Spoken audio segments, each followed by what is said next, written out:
Halo semuanya, selamat datang di channel Teta Statistik, channel di mana kita akan banyak belajar mengenai cara mencari, memilah, dan mengolah data. So, jangan lupa untuk like, share, dan komen ya.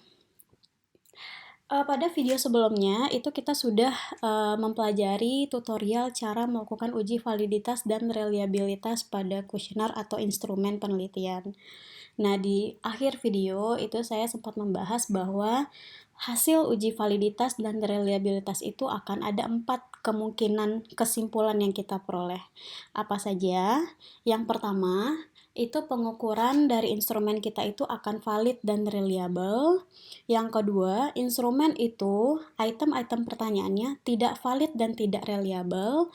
Yang ketiga, reliable tapi tidak valid. Atau yang keempat, valid tapi tidak reliable. Setiap peneliti tentunya pasti nanti akan mengharapkan instrumen yang sudah mereka buat itu hasilnya valid dan reliable. Kenapa? Karena dengan demikian mereka tidak akan ada effort lagi, tidak akan ada effort lebih lanjut untuk memperbaiki kuesionernya.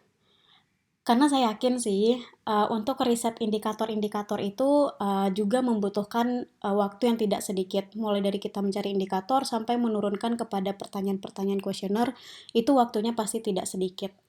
Nah, di sini kita akan membahas apa penyebab dan solusinya. Sebelum ke sana, saya akan memberikan sedikit contoh mengenai instrumen yang valid tapi tidak reliable, atau sebaliknya, instrumen yang reliable tetapi tidak valid. Oke, mari kita lihat contohnya.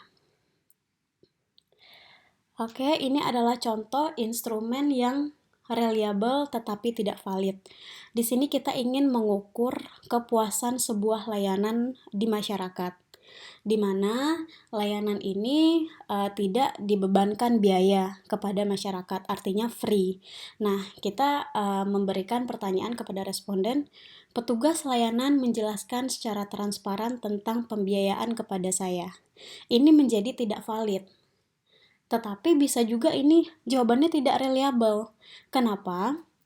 Karena ketika layanan itu sudah pasti free, kenapa ada kewajiban, seakan ada kewajiban dari petugas untuk menjelaskan tentang transparansi pembiayaannya.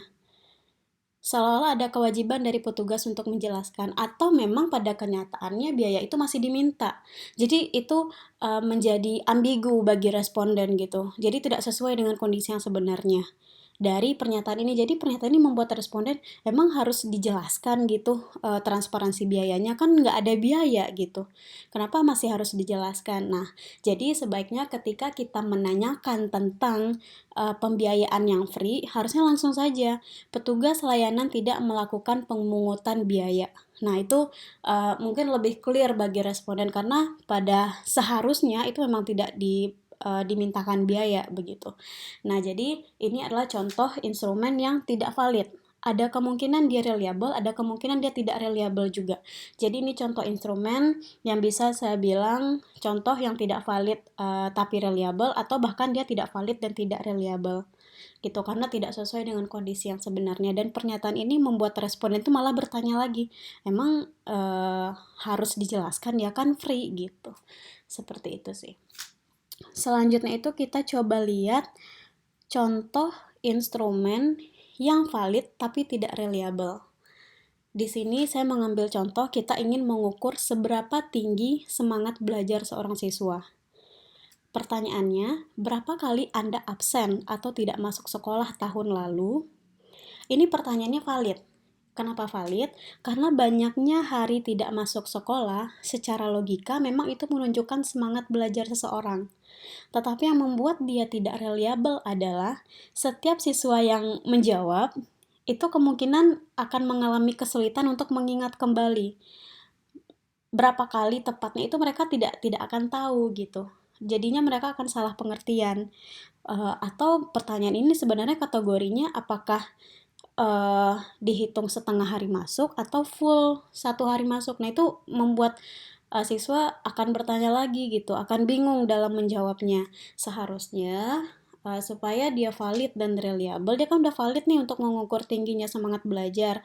Supaya dia reliable, pertanyaan ini tidak membingungkan, kita rubah saja. Berdasarkan catatan absensi di rapor Anda, berapa kali Anda tidak masuk sekolah tahun lalu. Jadi patokannya tepat nih. Kita melihat absensi dan itu memang ada dokumentasinya gitu, nggak akan mungkin jawabannya berubah-ubah begitu. Itu contoh instrumen yang valid tapi tidak reliable. Bergerak dari sana, kita akan coba lihat apa sih yang membuat instrumen itu tidak valid dan tidak reliable gitu. Nah, jadi ada beberapa yang membuat item pertanyaan kita itu tidak valid. Yang pertama, memang item itu disusun tetapi tidak sesuai dengan kondisi yang sebenarnya, yang menyebabkan itu tidak bisa mengukur sebuah variabel yang kita ikutkan dalam penelitian. Atau yang kedua, memang responden kurang serius dalam menjawabnya. Jadi asal-asal menjawab sehingga terkesannya instrumen kita ini tidak valid untuk mengukur gitu. Atau tidak jarang dari responden, dari peneliti, dia itu memberikan alternatif jawaban 5 kepada responden. Sangat setuju, setuju, ragu-ragu, tidak setuju, bahkan sampai sangat tidak setuju. Nah, ketika responden terlalu banyak menjawab ragu-ragu, itu cenderung nanti kuesionernya atau item pertanyaannya tidak valid begitu. Itu sih kemungkinan-kemungkinan penyebab instrumen itu tidak valid. Apa sih yang membuat dia tidak reliable? Nah, seperti yang tadi saya contohkan, yang membuat instrumen atau pertanyaan itu tidak reliable adalah terdapat ambigu kata yang memungkinkan jawabannya itu berubah-ubah. Jadi nggak ada patokan nih gitu. Berubah-ubah, tapi kita pertanyakan pada responden yang sama di waktu yang berbeda, itu jawabannya akan berubah. Nah, itu yang harus kita perhatikan dalam membuat item pertanyaan. Bagaimana solusi untuk mengatasi masalah ini? Oke, mari kita lihat solusinya. Untuk item yang tidak valid, bergerak dari penyebabnya tadi, maka kita bisa temukan solusinya. Yang pertama, yang paling umum dilakukan oleh peneliti adalah mengeluarkan atau membuang item pernyataan yang tidak valid. Itu bisa dilakukan, jadi ketika kita tahu, oh dia tidak valid, langsung kita keluarkan. Tidak kita ikutkan dalam analisis lanjutan gitu. Atau yang kedua, kita cukup buat 4 alternatif jawaban pada kuesioner kita. Sangat setuju, setuju, tidak setuju, sangat tidak setuju. Jadi kita tidak memberikan pilihan untuk ragu-ragu kepada responden. Itu peneliti yang langsung mengontrol itu gitu. Atau yang terakhir, supaya kita bisa mengukur apakah ini tidak valid karena responden tidak serius, kita bisa membuat pernyataan yang sifatnya favorable dan unfavorable. Kita buat pernyataan-pernyataan yang sifatnya positif dan negatif. Dengan demikian, ketika kita lihat nanti item tersebut kita peroleh hasil dia tidak valid, kita tinjau lagi pernyataan-pernyataan yang tadi. Apakah ketika pernyataan negatif dia konsisten menjawabnya dengan yang pernyataan positif gitu. Jadi antara positif dan negatif itu kita lihat tingkat konsistensi jawaban respondennya. Kalau memang tidak sama, maksudnya tidak searah jawabannya, ketika positif dia ngisinya negatif, ketika negatif dia ngisinya positif, berarti memang respondennya tidak serius gitu. Berarti teman-teman harus mencari responden yang lain. Seperti itu. Bagaimana solusi jika instrumen tersebut tidak reliable? Yang pertama yang bisa teman-teman lakukan adalah memperbaiki statement atau pernyataan pada kuesioner. Diperbaiki, kemudian disebarkan kembali kepada responden yang sama kalau bisa. Disebarkan kepada responden, kemudian kita ujikan kembali. Nah, setelah kita ujikan, itu masih ada loh kemungkinan bahwa instrumen itu masih tidak reliable. Apa langkah selanjutnya yang bisa kita lakukan?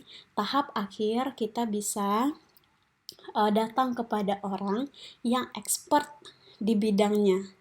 Misalnya kita ngambil topik tentang kepuasan masyarakat atau gaya kepemimpinan. Nah, itu berkaitan dengan ilmu-ilmu sosial gitu.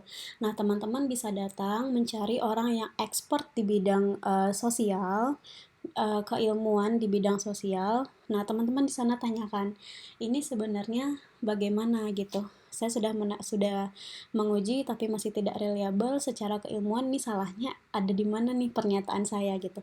Tapi teman-teman harus hati-hati, mencari expert itu tidak mudah.